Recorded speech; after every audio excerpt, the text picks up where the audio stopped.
हज़रत सैयदना उमर बिन शरहबील रज़ियल्लाहु ताला अन्हु फरमाइनि था त हिकु अहिड़ो शख़्स इंतकाल करे वियो जंहिंखे माण्हू मुतक़ी परहेज़गार सम्झंदा हुआ। जॾहिं उनखे दफ़न कयो वियो त उन जी क़बर में अज़ाब जा फ़रिश्ता अची विया ऐं चवणु लॻा असीं तोखे अल्लाह अज़ वजल जे अज़ाब जा 100 कोड़ा हणंदासीं। उहो ख़ौफ़ में चवणु लॻो त मूंखे छो मारींदव,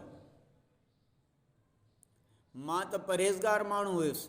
त उन्हनि चयो चङो भला 50 ई हणूं था, पर इहो बराबरि बहस कंदो रहियो एसि ताईं जो फ़रिश्ता हिक ते आया, उन्हनि खे हिकु कोड़ो ई हणी छॾियो, जंहिंसां सॼी क़बर में बाहि भड़की उथी ऐं उहो शख़्स सड़ी ख़ाक थी वियो।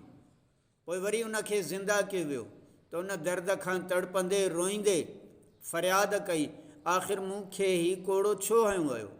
त उन्हनि जवाबु ॾिनो, हिकु ॾींहुं तो बिना वुज़ू जे निमाज़ पढ़ी हुई ऐं हिकु ॾींहुं हिकु मज़लूम तो वटि फ़रियाद खणी आयो, पर तो फ़रियाद रसी न कई।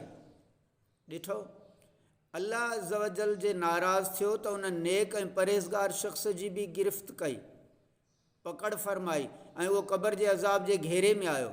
अल्लाह अज़ वजल असांजे हिन हाल ते रहम फरमाए त असां रमज़ान शरीफ़ में इबादत बि कंदा आहियूं, रोज़ा बि रखंदा आहियूं, निमाज़ बि पढ़ंदा आहियूं ऐं चिड़ बि हूंदी आहे ॾाढी, झगड़ो फ़साद बि ॾाढो हूंदो आहे, जोश बि ॾाढो हूंदो आहे। अल्लाह साईं असां सभिनी खे अहिड़े जोश अहिड़ी कावड़ खां बचाए जंहिंमें कंहिंजी दिलि आज़ारी थिए। अल्लाह ताला खां दुआ आहे अल्लाह साईं असांखे पंहिंजे रहमत में रखे।